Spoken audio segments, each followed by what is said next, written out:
کوئی شخص اپنی بیوی کو طلاق دے دے لیکن اسے اپنے بچوں کی وجہ نہیں جی، دعائے قنوت وتر کی جو آخری رکعت ہے نا اس میں دعا پڑھنا لازم ہے، دعائے قنوت پڑھنا سنت مؤکدہ ہے، سنت مؤکدہ کے چھوٹنے سے سجدہ سہو لازم نہیں ہوتا۔ تو اگر آپ نے وتر کی تیسری رکعت میں سرے سے کوئی دعا ہی نہیں پڑھی پھر تو سجدہ سہو لازم ہوگا،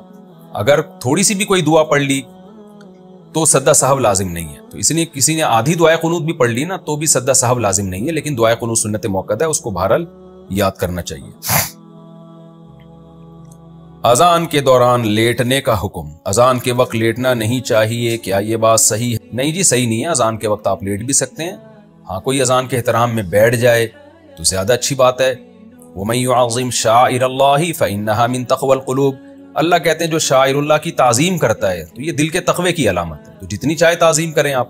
تو اگر کوئی اذان کے وقت بیٹھ جائے ادب سے اذان کو سنے تو یہ زیادہ اچھی بات ہے، لیکن لیٹنا بھی جائز ہے، کوئی گناہ نہیں ہوگا لیٹنے کی صورت میں۔ امام نے قراءت شروع کر دی تو ثنا پڑھنے کا حکم، جب امام نے قراءت شروع کر دی تو کیا اس کے پیچھے ثنا پڑھی جائے گی؟ نہیں جناب، امام صاحب اگر جہری نماز میں انہوں نے اونچی آواز سے تلاوت شروع کر دی تو پھر آپ کے لیے ثنا پڑھنا جائز نہیں ہے۔ ہاں سری نمازوں میں پہلی رکعت میں آپ شامل ہوئے تو پھر آپ ثنا پڑھ سکتے ہیں، جو سری کا مطلب وہ نمازیں جن میں خاموشی سے تلاوت کی جاتی ہے۔ شتر مرغ حلال جانور ہے کیا؟ شتر مرغ کا گوشت حلال ہے؟ ڈاکٹر صاحب شتر مرغ کا تذکرہ کر کے آپ نے زخموں پہ نمک چھڑک دیا، کیونکہ میں 4 شتر مرغ کے بچے لایا تھا جن میں 3 مر گئے، 1 زندہ بچا ہے اور آج وہ بھی لنگڑا رہا ہے۔ تو آپ سے خصوصی دعاؤں کی اپیل ہے کہ اللہ میرے شتر مرغ کی حفاظت کرے تو اور اس کو اللہ لمبی زندگی دے، کیونکہ شتر مرغ کی زندگی بڑی لمبی ہوتی ہے اور حلال جانور ہے، میں تو پالتا ہی حلال جانور ہوں، حرام ہونے کی کوئی دلیل نہیں ہے، کیونکہ یہ بھی پرندوں میں شامل ہے، دانہ چگتے ہیں۔ ہر وہ جانور جو پنجوں سے شکار کر کے نہیں کھاتا وہ شریعت میں حلال ہے، یعنی پرندوں میں تو جیسے مرغی ہے چونچ سے کھاتی ہے، اور چڑیا اور یہ سب چیزیں جو چونچ سے، شتر مرغ بھی اپنے چونچ سے کھاتا ہے، وہ درندوں میں اس کا شمار نہیں ہوتا، اس لیے شتر مرغ بھی حلال ہے۔ اور آپ تو ڈاکٹر ہیں، ہم سے زیادہ جانتے ہیں، فل آف پروٹین ہے، اور شتر مرغ کی فارمنگ کے لیے ہماری پچھلی گورنمنٹ نے تاجروں کو بہت سہولتیں دی تھیں اور تاجروں کا بیڑا غرق کر دیا تھا الحمدللہ، کیونکہ پچھلی گورنمنٹ نے جب تاجروں کو بہت ساری سہولتیں دی کہ بھئی تم شتر مرغ کی فارمنگ کرو، انہوں نے اس حکومت کی سہولتوں سے فائدہ اٹھا کے فارمنگ شروع کر کے کروڑوں روپے انویسٹ کر دیے، کیونکہ ان دنوں میں ہمارے پاس بھی تاجر آئے تھے مسئلہ پوچھنے کے لیے اور جو ہے وہ ویسے ہی خوشی میں بتا رہے تھے کہ ہم بھی یہ کر رہے ہیں، انہوں نے شروع کیا ماشاءاللہ۔ آپ کو پتہ ہے پاکستان کا نظام حکومت کتنا گندا ہے ماشاءاللہ، وہ حکومت ہی چینج ہو گئی، اگلی حکومت نے کہا کہ ہم آپ کو وہ سہولتیں نہیں دیں گے،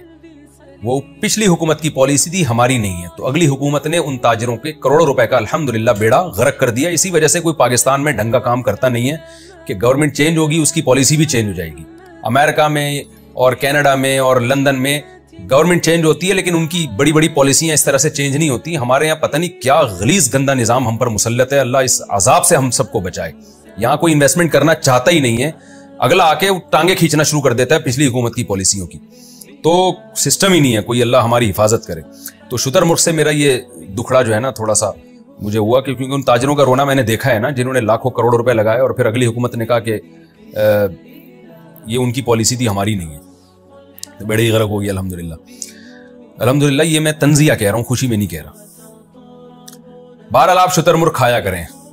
اگر آپ اپنے خرچے پہ کھا رہے ہیں تو کھایا کریں ڈاکٹر صاحب، لوگوں کو بھی مشورہ دیں اچھا گوشت کے قانون تو آپ جانتے ہوں گے، میں تو کراچی کے بارے میں بتا دوں، یہاں اگر باہر درخت لگا ہوا ہو، پھل لگے ہوئے ہوں، لوگ کھاتے ہیں تو عام طور پر لوگوں کو اس پہ جو درخت کا مالک ہے اس کو اعتراض نہیں ہوتا، اگر اعتراض ہے تو نہ کریں۔ یہاں ایک درخت لگا ہوا ہے سہاجنا کی جو ہے نا، اس کے پتے میں اپنی بکریوں کو کھلایا کرتا تھا، تو وہ جو جن کا درخت ہے انہوں نے تھوڑا سا ٹیڑھی آنکھوں سے دیکھنا شروع کر دیا تو ہم نے کھلانا چھوڑ دیا، ظاہر انہوں نے درخت لگایا تھا کسی وجہ سے، ہم اپنی بکریوں کو کھلا رہے تھے، تو جو درخت کا مالک ہے اگر اس کی اجازت نہیں ہے تو نہیں کھلا سکتے۔ تو اٹلی میں آپ توڑ کے دیکھیں، کوئی منع کرے تو نہیں توڑیں، اگر منع نہیں کرتے لوگ، جن کا درخت ہے ان کی طرف سے اجازت ہے تو کھا لیں آپ۔ ہاں یہ اگر درخت کے مالک کی طرف سے اجازت نہیں ہے پھر آپ نہیں کھا سکتے، پھر یہ دلیل کہ ضائع ہو رہا ہے اس سے بہتر ہے میں ہی کھا لوں، یہ دلیل ٹھیک نہیں ہے، کیونکہ جس کی ملکیت میں کوئی چیز ہوتی ہے اس کی پرمیشن کے بغیر آپ وہ چیز استعمال نہیں کر سکتے، اگرچہ وہ ضائع ہی ہو رہی ہو،